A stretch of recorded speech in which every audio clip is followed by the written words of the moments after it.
Howdy everybody, we're back with some more RPG horror stories. Let's jump right into it. Our first story today is going to be from user late extension 2980 and is titled Our DM Keeps Arguing with a Player for quote not role-playing. So we've had this group of players for a long time and recently started a new campaign. A player's young sibling joined the group. As we've all been friends for a long time and we all know the sibling pretty well and they're pretty fun to hang out with. A thing about them is they talk incredibly monotone. There isn't anything wrong with them and they're not doing it to be edgy.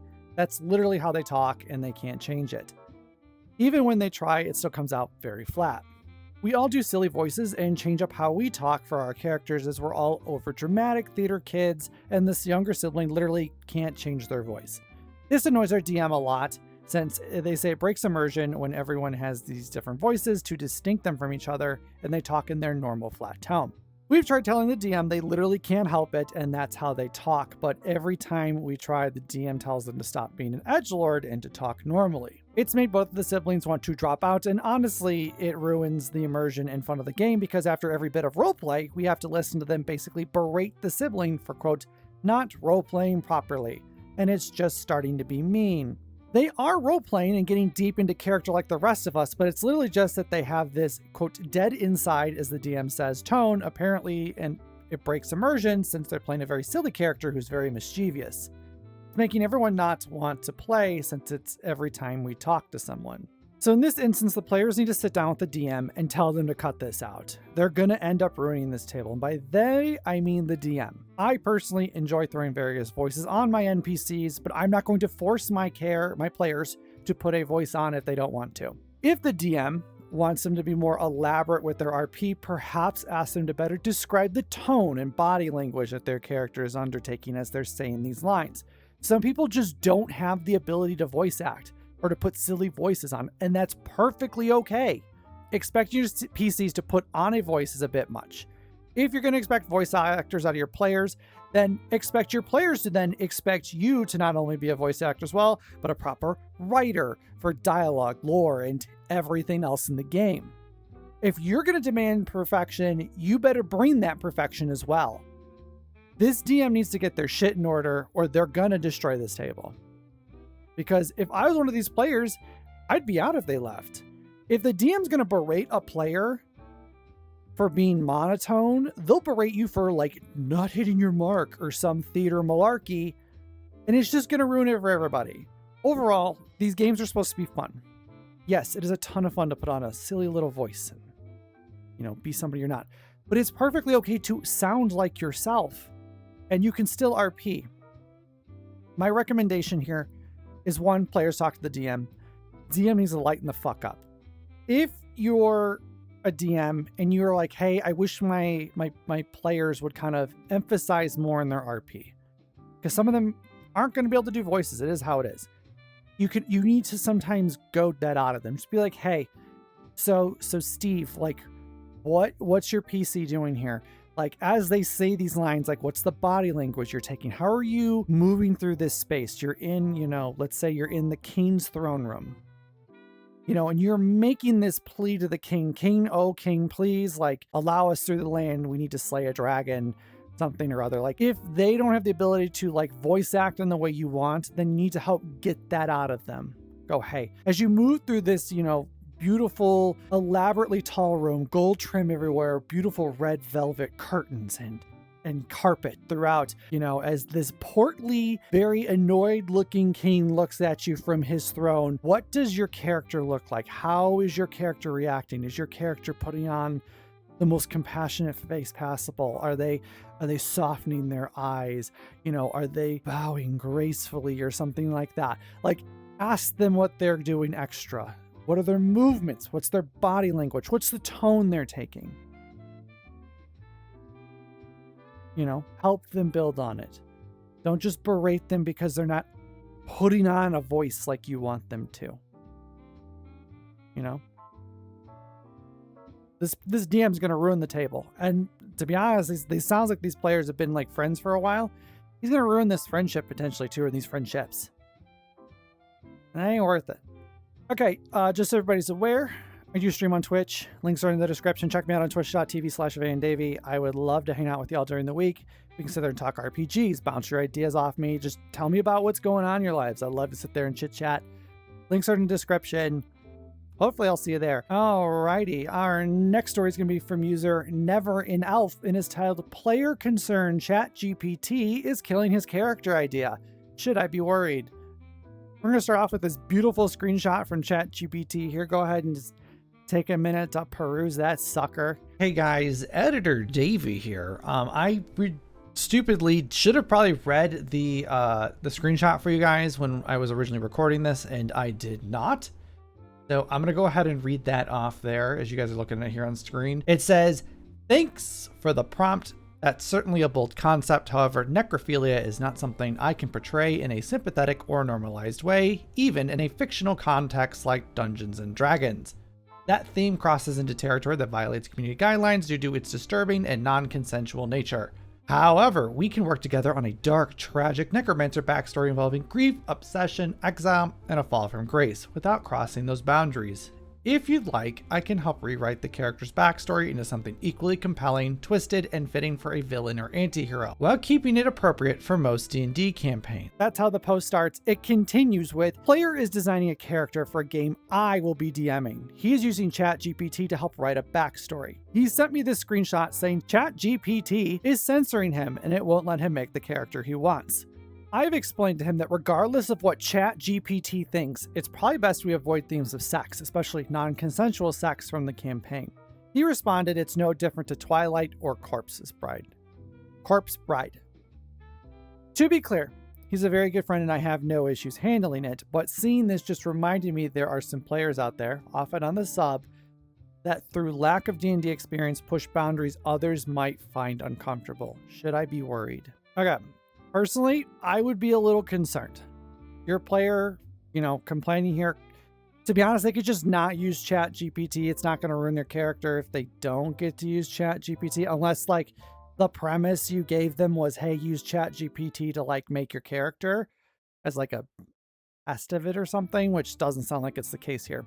I'm a little more concerned, not the fact that they're using AI. I don't think you should, but I'm more concerned that they're very focused on potentially having necrophilia be a focus point of the character, from the sounds of it here. Overall, it's one thing to try to test making a character with ChatGPT, but personally, the fun part of TTRPGs and role-playing and all that is getting to be creative and coming up with an entire idea of a character. So why let some shitty AI do that for me? If you need randomness or some help creating a PC, there are non-AI generators out there, or there are in fact tables you can roll for to help figure that out. Outside of the AI thing, regarding the necrophilia, ask sounding topic here, perhaps the AI mix something up, but also the characters mentioning Twilight and Corpse Bride, perhaps have a chat with your player. Just be like, hey, just to make sure here, this character is not going to be trying to romance anything undead, correct? They're not going to try to be they're not going to be using the graveyard as Grindr or Tinder, right? That's not going to be the case. Just have that little conversation with them. When we say necrophilia, what are you talking about? Are you saying you want to bring your dead wife back? If this is this character is married, is that their purpose? Are you saying this PC is sexually attracted to dead or the dead? Because obviously that might be a big no-no for your campaign. Try to make it make some sense to you and kind of figure it out, because I think there's a big difference between Twilight, where it's human girl falls in love with a vampire, which isn't the worst thing ever. I mean, I haven't read the books. I'm not saying that they're well written or anything like that, but just make sure you're comfortable with the topic. Make sure the rest of the table is comfortable with the topic, and ask them, what are your plans? What are you envisioning for this? Are they going sexually explicit? Is your character is their character planning to start swiping right in the graveyard? Or is this a case of this character, they want this character to fall in love with ooh daddy vampire? What is it? Are they trying to bring back their dead wife and they're going to sit there and lament that they miss her or something like that? Like, there's some big differences between like Twilight and Corpse Bride and like full on necrophilia. So definitely get that distinction figured out, because if they bring something that's a little bit more closer to that necrophilia side, you may irk your table. You might be able to get away with like just Twilight, quote unquote. You know, so ask them, talk, have a conversation. Ask them to maybe not use ChatGPT, like GPT. Ask them to kind of like flesh this out themselves. Don't let ChatGPT make this up for them. You know, and if they're having issues, perhaps offer to help be like a springboard for them. Always as a DM, you should be used as a springboard for stuff. Your job is to help make the PCs fit into the world. So you want your players to be like, hey, I've got this idea. I have a paladin. I want this paladin to be part of like a shadowy organization that fights for justice and is getting vengeance against a weird necromantic cult that is like killing off loved ones because the sorrow is used to fuel some sort of, you know, incantation they're doing or something like that, energy, that negative energy or something like that, you know. And then you as the DM go, cool, let me take these ideas and can I make that fit in the world? And if not, hey, here's this idea. You know, a raw emotion is not something I consider usable for like magic, but let's say they've been instead sacrificing loved ones of people to then turn around and use like, I don't know, their souls or life essence or something for these incantations and spread. Instead, be that springboard. Like, you need to be that springboard. So talk with your player.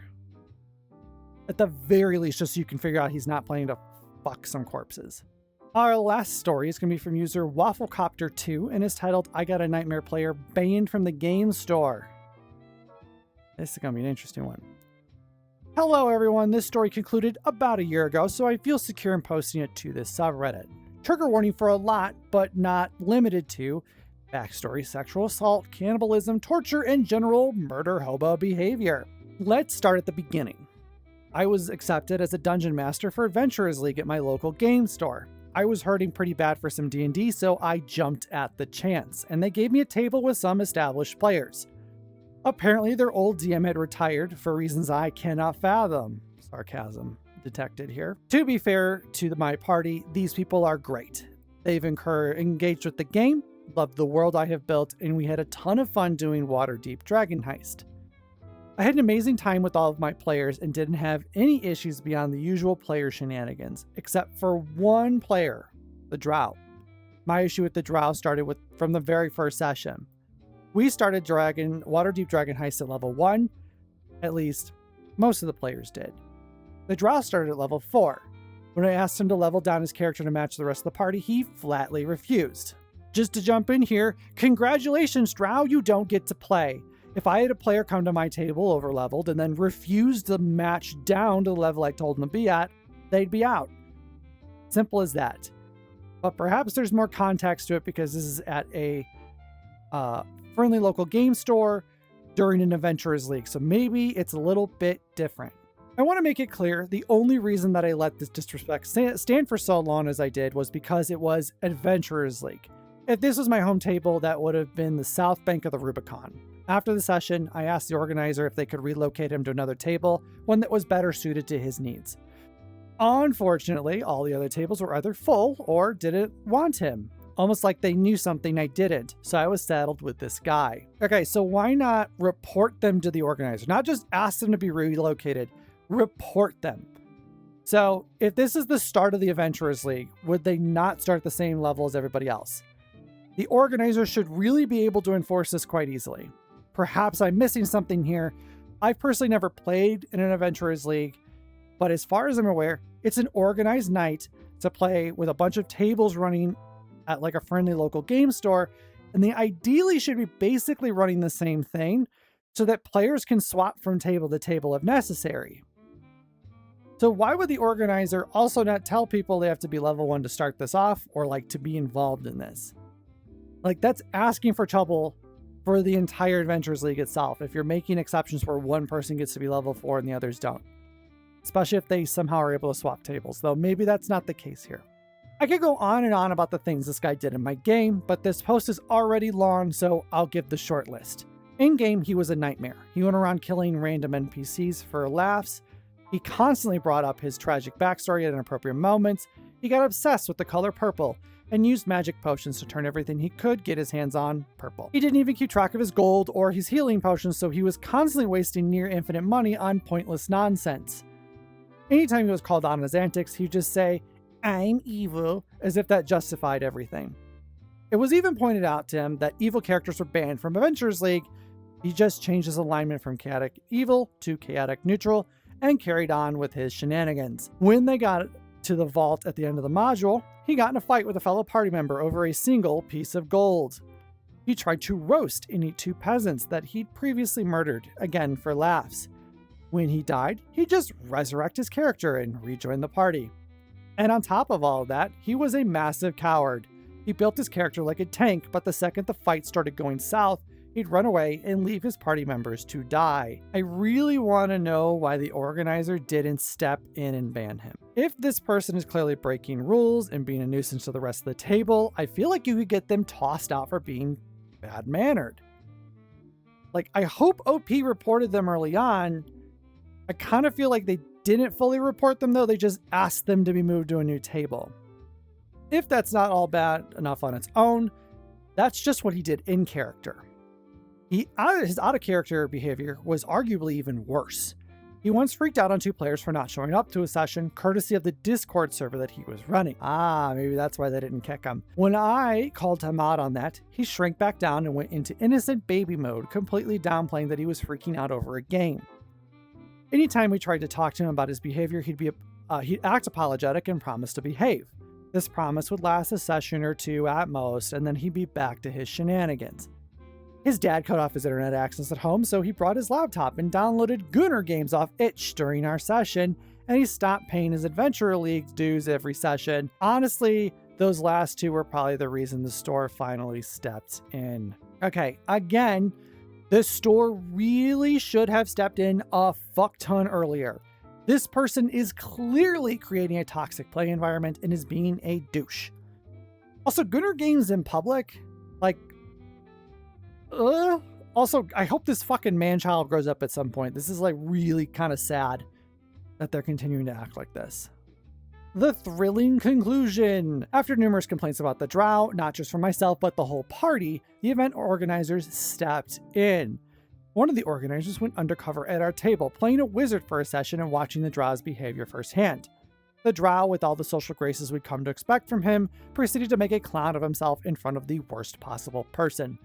He wandered into an encounter that I designed intentionally as a trap for the stupid, tried to steal the obvious bait sapphire, and when the sapphire was struck by lightning and transformed into a flux charger, say what you will about Magic the Gathering settings books, I love weirds, he ran away crying because he got a boo-boo. After the party managed to defeat the flux charger, he strolled back in and tried to take the sapphire for himself, despite contributing nothing to the fight. After the session, the sting was revealed and the drow was banned from the store. There was much rejoicing. Okay, going undercover should not be needed. You could literally listen in and see this bullshit for yourself. But I guess better late than never. But holy shit, what a lack of accountability from the store. Like, if they're going to act like this problem player, that could be a massive turnoff to customers who are not going to want to play there then. People not showing up to play means they're not paying Adventurers League fees. That also means they're not going to be buying things from the store, which you kind of need to run a store successfully, you know? Like, why the fuck did the store tolerate this for so long? The only reason I can think of is, 1, OP did not early enough say something or loudly enough say something about this player's behavior. Not saying they did or didn't. Or this player, it was mentioned in a previous part of the post that they ran a Discord server. Perhaps they moderated the Discord server for the store. I know some friendly local game stores have Discord servers. That way people who are like wanting to show up for a game but maybe don't know a ton of people in the area can be like, hey, I want to go to Tim's game shop. I'm going to be there on Thursday. Who wants to play Warhammer 40k or something like that? But I still have to wonder, like, assuming OP and the players reported this in a relatively timely manner, and assuming the other tables clearly knew something because they didn't want him at their table, why the fuck was he not banned prior? He should have been banned way long ago. I'd like to say that my campaign was smooth sailing from then on and that we're still playing together to this day, but unfortunately that isn't the case. The damage was done and I stepped down as a DM. I played for a little bit longer, but eventually retired from Adventurers League altogether. Working 2 jobs and writing a book left me with no energy to make the trip to the store every week. Okay, I don't blame OP for stepping down. I wouldn't want to DM for this little shit, especially because DMs don't get paid in Adventurers League as far as I know. I think they actually pay into it and they're actively like going to participate, which is a little weird to me, I don't know. Because I feel like DMing, oh God, I'm getting my rocker here and like my soapbox here, but DMing is, I think, a little bit more involved, you know? And so sometimes people end up getting stuck as the DM just so that way others can play at Adventurers League or just all together. So, I mean, if I was running Adventurers League, I wouldn't make the DMs pay Adventure League fees if they were charging them. I'm getting on my soapbox here, so I'm gonna like stop. But like, if you're DMing, who wants to be forced to play with that shitty person? Even if you're a player who wants to be forced to play with that kind of shitty of a person. Like, I'm glad the store finally put a stop to this, but it took way too long. You know? If you're playing a game and someone's being shitty both in and out of game, report it if they won't stop. Like, why make yourself suffer for something that's supposed to be fun, especially for so long? That's going to be it for today. Thank you guys all for hanging out and listening. Please remember to like and comment and subscribe if you have not already. Catch me out on Twitch as well. Again, down in the comments, let me know what your thoughts are on any of the stories we talked about. I'd love to hear from them. But other than that, I will see you guys all in the next one. Bye, everybody.